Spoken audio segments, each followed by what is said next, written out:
Hi guys, Harden here. Just putting together another Europa Universalis video.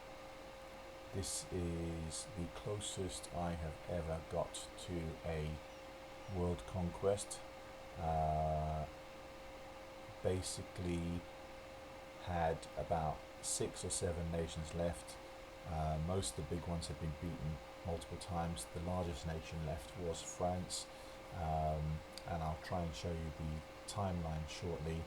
But basically, I started as the Timurids, changed into the Mughals, and then kind of worked my way through. But obviously, I was just a little bit too slow. I don't know what it is. I don't like getting too overextended. But by the end, I was doing 150, 200% overextension, and actually all the various modifiers meant that I wasn't really having that much rebel trouble. So I should have actually done that a little bit earlier, and I don't think I'm ever going to do this again because actually the whole campaign was took weeks, playing a little bit every day, and I just don't fancy going through the pain of trying to do this. I mean, again, towards the end, I was taking great swathes of territory. It was interesting. In the Americas, Venezuela of all countries got independence, but it wasn't located in Venezuela. It was actually located basically in the 13 colonies, east coast of America, and was a huge country. I took that down, I took about half of it down in a war towards the end of the game. Probably one more war would have finished them off. France, I'm not sure. Probably one more or two more wars. I did take down Great Britain right at the end. I'm not sure if I can actually go into these here. No, I can't while the screen is up. But what I will do is I will jump in and show the timeline now so you can actually see how the game progressed. But yes, I was a bit sad. I was again at war with Portugal. It was one of those little countries that I just had a few provinces left over. They had been allied with Great Britain. I had thought that they would be pulled into the war when I declared my last war on Great Britain, but they weren't. So I had to do a separate war on them, and they only had like two provinces left, one in Iberia and I think a few of the island provinces. And I had Nitra and Austria as vassals, possibly someone else, I can't remember, but basically Austria and Nitra are the two big vassals that I hadn't yet incorporated. But let me just show you the timeline and you can see for yourself. Alright, so we're going to start off over here as the Timurids, and let's go at medium speed here so I can talk through it as we go. So yeah, Timurids are very good if you can get all your initial vassals under control. I was very lucky. I got that event, the jam event, that gives you cores on all of the jam and lets you self-annex. I got that really early. Anyway, my initial expansion here was, well, basically all around, a little bit into the west here, but also into the east. These guys, Mughalistan, Uzbekistan, Nogai, are quite annoying to fight because they just cover so much area.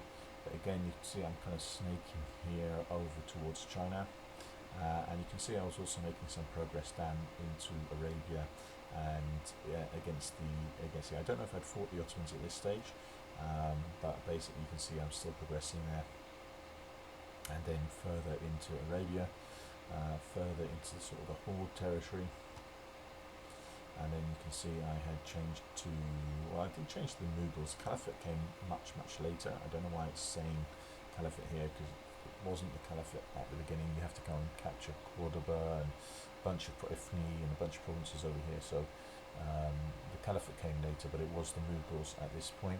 So you can see kind of expanding down to India, still picking up a little bit. I had obviously fought the Ottomans by this point, and the Mamluks, but the Ottomans were quite persistent. They hung around for a long time.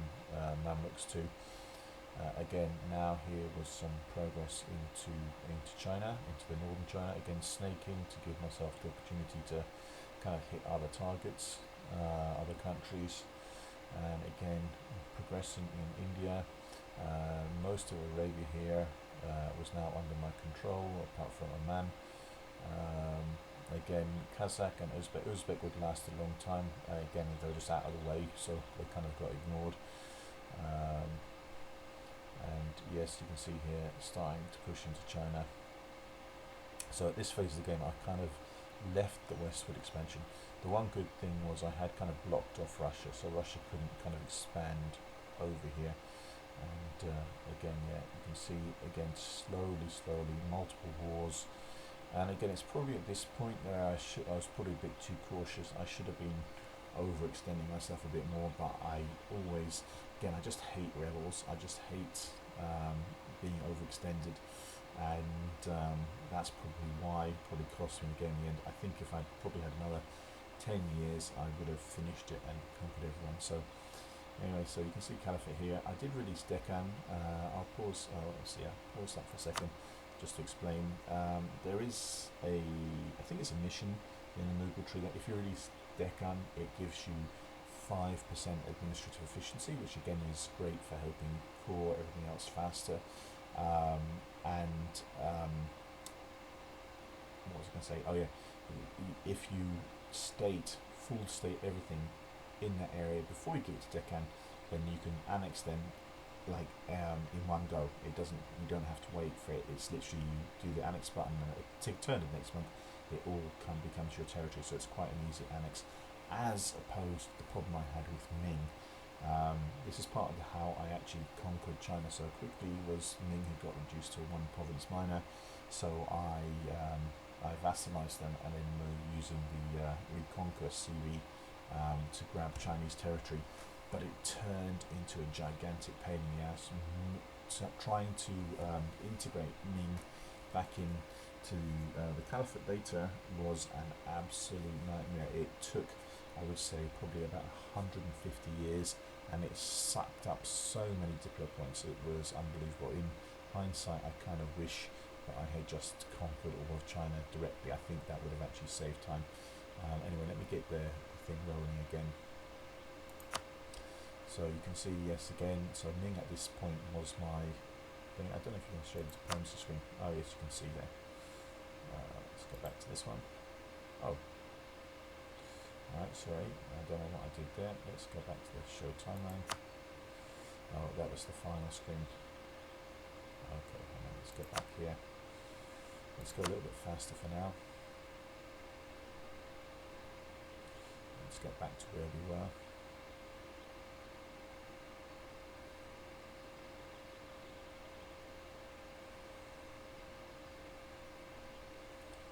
Catching up slowly. Getting an opportunity to see the expansion all over again. So there's the Caliphate. So you can see at this stage doing very nicely considering the year 1533.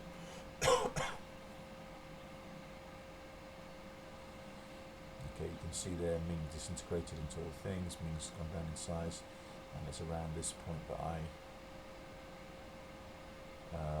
vassalized them, and then Ming started expanding again. Okay, there you go. So it was down to one province, and that's I think when I vassalized them, and then you'll see Ming start to grow. There you go. So let's go back to this one. Okay, for Janagar. Again, it's quite painful. You have to make sure you plan for it. This part of Southeast Asia, it's got very high dev provinces. Takes a long time to core a lot of this.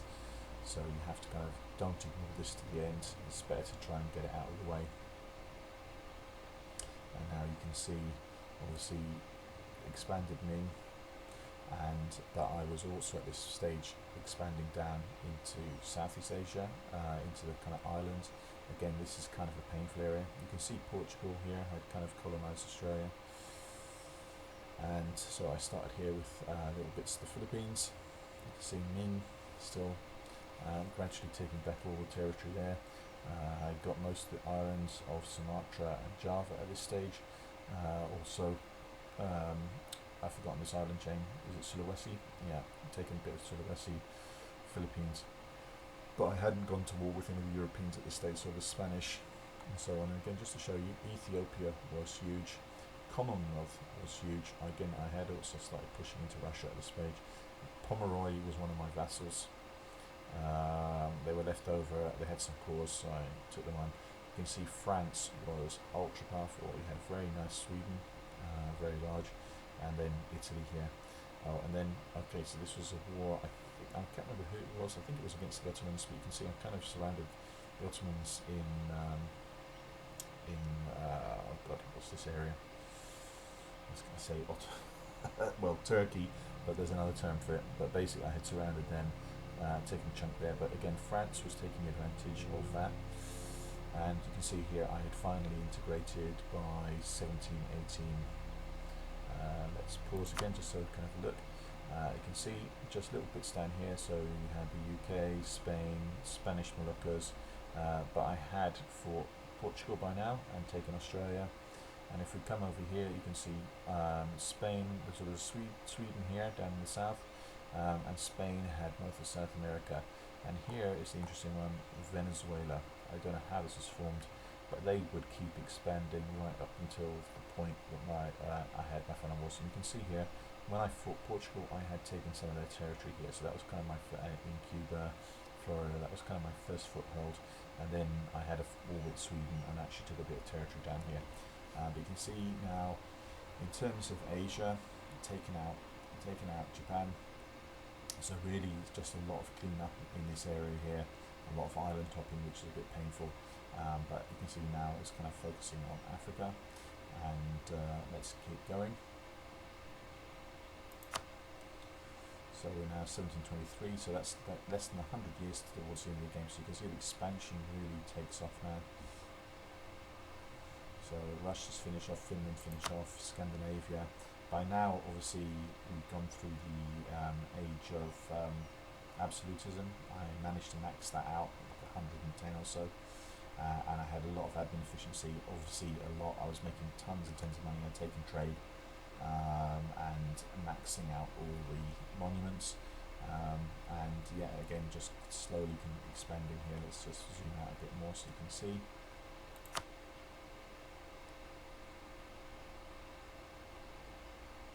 Going. So again, taking out into the Balkans now. France wars, the first couple of wars against France were very, very hard. I think their army quality was actually still better than mine. You can see over here that I had now got into Brazil. Again, slowly pushing down in Africa, and then again through Scandinavia. I had also got into sort of the northern part of the Holy Roman Empire. Again, Ottomans finally killed off.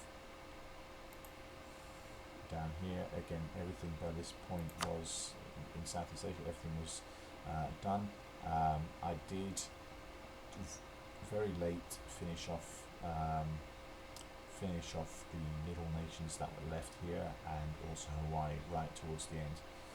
But anyway, so most of my expansion now was in Europe. You can see I fought Spain, that's where I got Brazil from, again going in from North Africa. And this was around the time where I did change the caliphate, because I had taken Cordoba, I had taken Ifni, I had taken, there was a few provinces here in Sicily that you also may need to form the caliphate.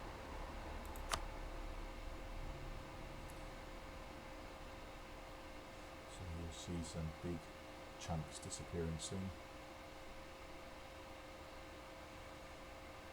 Bulgaria was one of the main powers. You can see more in the Balkans there, and then the Commonwealth taking it down further.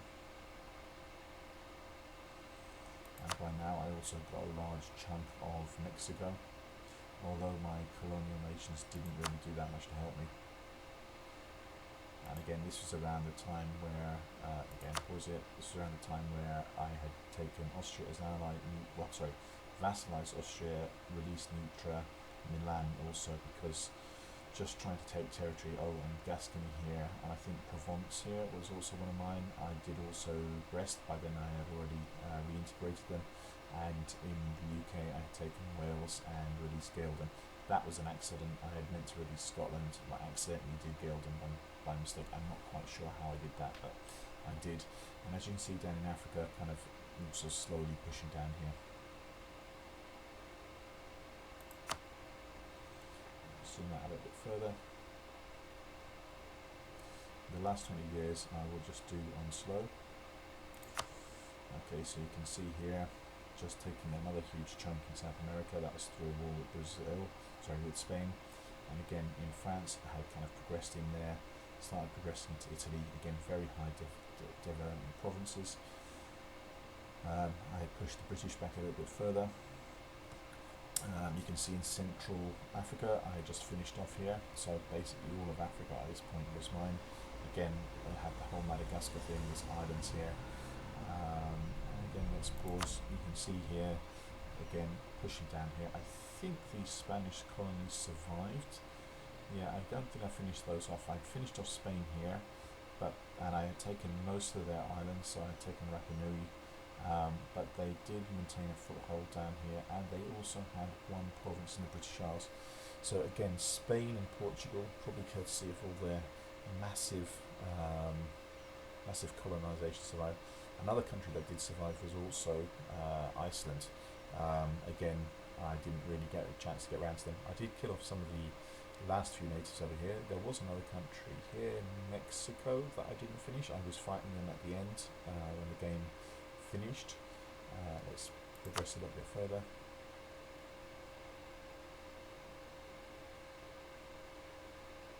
You can see France by this stage. Oh yeah, there you go. Let's pause that. Oh, it's gone the whole way back to the beginning. Alright, let's speed that up again just so I can show you the final version. And very fast. Just before we hit the end date. Might be tricky because I think it was only a couple of days before the end that I actually finished that last war with Venezuela and with the UK. Yeah. So we're getting a good overview here again. So yeah, at this point in the game, as I said, I kind of settled with my borders here and I really was just focusing on this side. Although I did finish off kind of Russia at that point, around that point. Right here, so let's get 1750, and get down to 1710, and then slow it down, or 1810. Let's make it 1815. Okay, I have to get ready to pause here.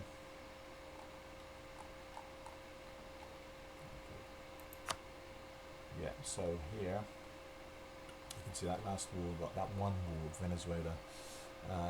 I took a big chunk, so I was at war with Mexico. Oh no, actually it doesn't show that I was at war with Mexico. I don't know why it's not showing that. I wonder what happened with that war. I had declared war on them. Don't know what happened there. How did they survive? Okay, anyway, so you can see here, they had, at the time I started that last war with them, they had a 750,000 man army. I had huge piles of manpower. It was like nearly 4 million at that stage, so I honestly didn't care. I was just chucking armies in everywhere. So you can see in terms of North America, just a patchwork. Obviously they still held Venezuela, Iceland. Down here, Spain still had a little bit.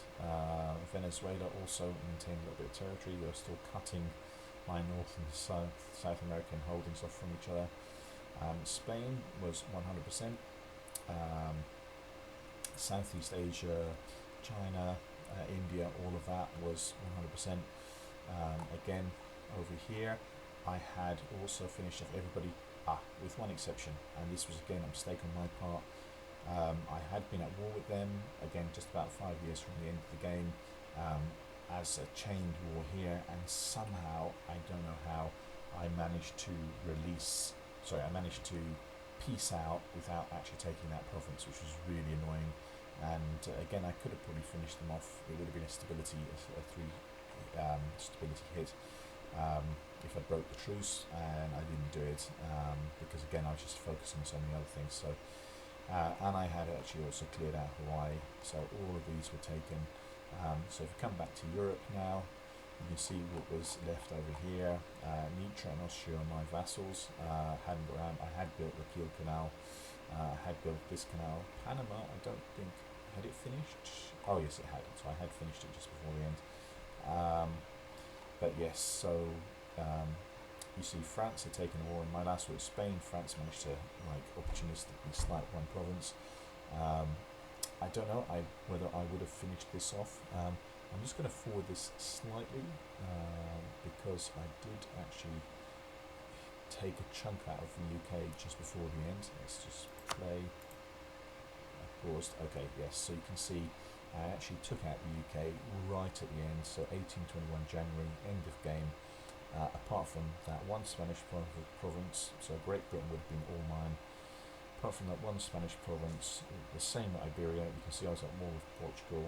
I had armies in there sieging. I had an army on the way here. Who was this? Oh, Mexico. Wow, interesting. I don't know how Mexico managed to get hold of that. Yeah, so anyway, I think, guys, that's it. That's probably my last ever attempt at a world conquest in EU4. Maybe I'll get around to EU5 if I get myself a better PC. So the surviving nations, just for the record: Mexico here, these provinces here, and weirdly some over here.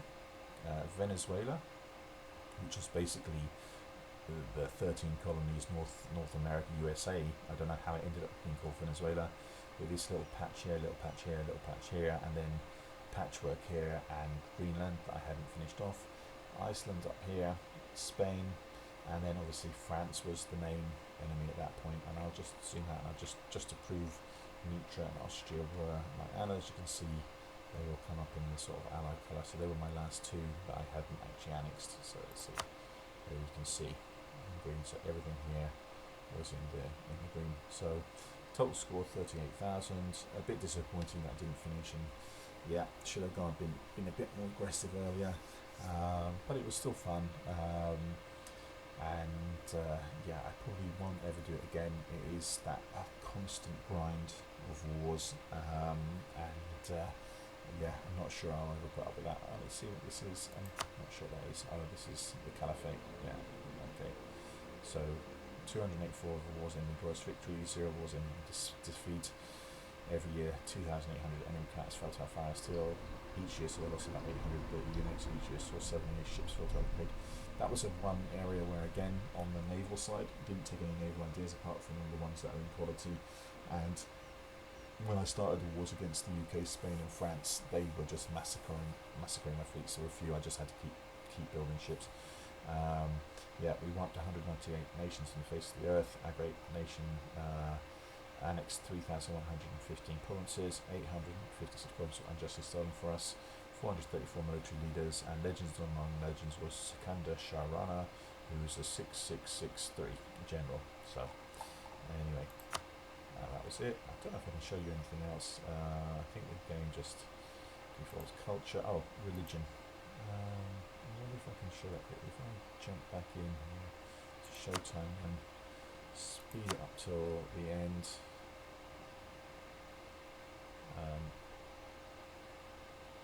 Again, originally I was planning just to go a liberal progressive caliphate, kind of not converting, but as I went on, I was finding I was converting even without really trying. So I actually did take religious ideas in the end, and started converting more heavily.